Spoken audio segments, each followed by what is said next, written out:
વાત હવે રાજકોટની કરીએ કે જ્યાં જસદણ બાયપાસ રોડ પર અકસ્માત સર્જાયો હતો। બાઇક ચાલક રોડ પર પટકાતા તેને ગંભીર ઈજાઓ પહોંચી હતી। રાતના અંધારામાં સ્પીડ બ્રેકર ન દેખાતા અકસ્માત સર્જાયો। સમગ્ર ઘટનાક્રમ સીસીટીવીમાં કેદ થયો છે। બાઇક ચાલકને પગ અને માથાના ભાગે ઈજાઓ પહોંચી છે। યુવકને સારવાર અર્થે હોસ્પિટલ ખસેડવામાં આવ્યો।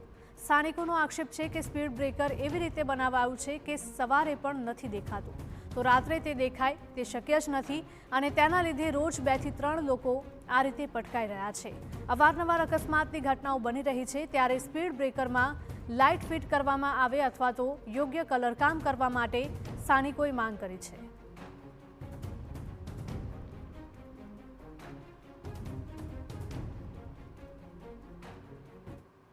આવડો આ સ્પીડ બ્રેકર બાયપાસ ચોકડીએ કોઈને દેખાતો નથી। કોઈ સારા નેતા હોય તો આ સ્પીડ બ્રેકરમાં લાઇટો ફિટ કરાવવા વિનંતી, જેથી કરીને એક્સિડન્ટનો ભય ન રહે।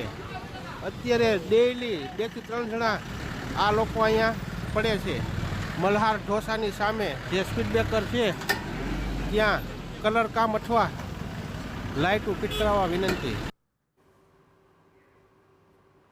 તો રોજ કોઈને કોઈ અકસ્માત થતો હોવાનો અથવા તો નીચે પટકાતો હોવાનો સ્થાનિકોનો દાવો છે।